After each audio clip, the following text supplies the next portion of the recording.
जय श्री राम। जैसा कि आज जो हम जिस ग्रह के बारे में बात करने वाले हैं, अक्सर उस ग्रह का जो कार्य तत्व है वो अग्नि का है। हम मंगल कहते हैं उनको मंगल। अगर किसी के कुंडली में मंगल और बुध का योग अगर बन रहा है तो उसको क्या फल मिलेगा और उसका कैसे केयरिंग करे वो व्यक्ति। सबसे पहला नंबर मंगल के बारे में ये जान लो कि मंगल का जो कार्य तत्व है ना वो अग्नि तत्व है और मंगल स्वयं भस्मासुर है। जब भी गुस्सा किसी को आता है तो वो कुछ भी नहीं सोचता, ना अपना ना पराया, किसी का नहीं सोचता। जिस तरीके से भस्मासुर ने कुछ नहीं सोचा था, उसी तरीके से मंगल है। मंगल तुम्हारे शरीर का ऊर्जा है, ऊर्जा जिसको हम कहते हैं मंगल ऊर्जा है। आप देखते होगे तो आप कहते होगे ये व्यक्ति के अंदर कितना ऊर्जा है, कितना ऊर्जावान है। वो मंगल है। जिसके अंदर कुछ बहुत अधिक करते दिखो, समझ लो कि इसके ऊपर जो मंगल है वो भारी है और मंगल जो है इससे सब कुछ करवा रहा है।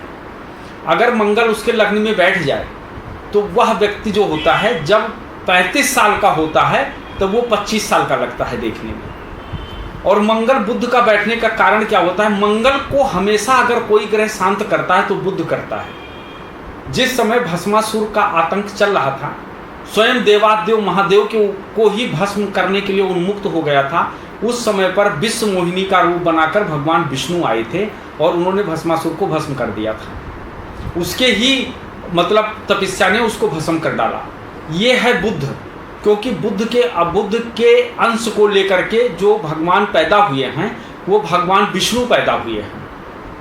इसलिए जब भी कभी मंगल तुम्हें परेशान कर रहा हो, बहुत ज़्यादा क्रोध आ रहा हो या शरीर में गर्मी फैल गई हो, फूड़े फुंसी निकल रहे हों और आप किसी मुकदमा में फंस गए हो और यहाँ तक कि आप वकील हैं लेकिन आपकी वकालत नहीं चल रही है, तो आपको सर्वप्रथम क्या करना चाहिए कि मंगल किससे, कौन मंगल का अलाइनमेंट कर सकता है? वो कर सकते हैं भगवान विष्णु यानी बुध ग्रह। उस समय पर आपको भगवान विष्णु की पूजा करना चाहिए और उनके मंत्रों का जाप करना चाहिए।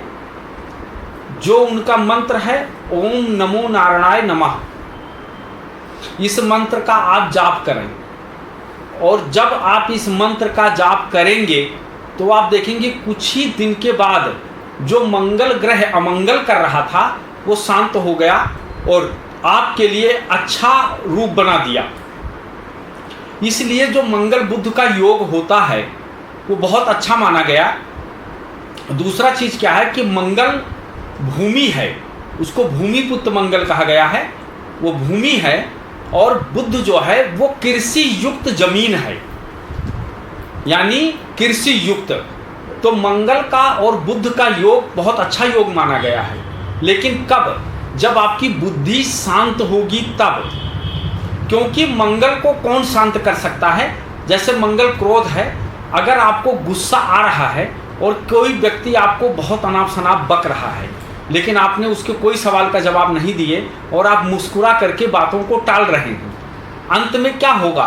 वो व्यक्ति थक जाएगा और थकने के बाद फिर आपसे कोई बात नहीं करेगा और चला जाएगा वो। तो इसी तरीके से मंगल जो है भूमि है और बुध कृषि है।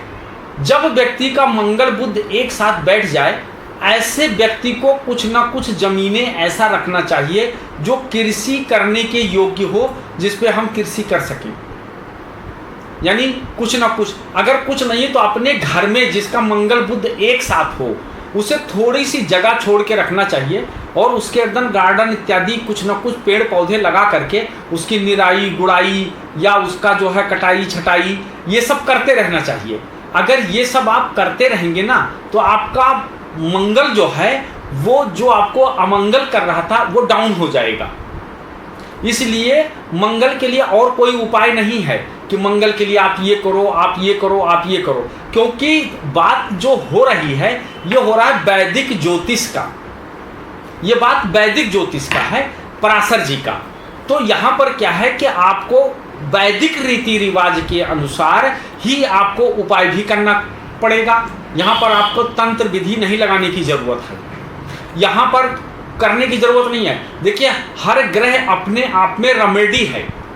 आप ग्रहों के कार्य तत्व को जानें और अगर उनसे संबंधित उपाय करने लग गए तो फिर आपका काम बढ़िया हो गया, और अगर आपने ऐसा नहीं किया तो आपको समस्या पैदा होगा।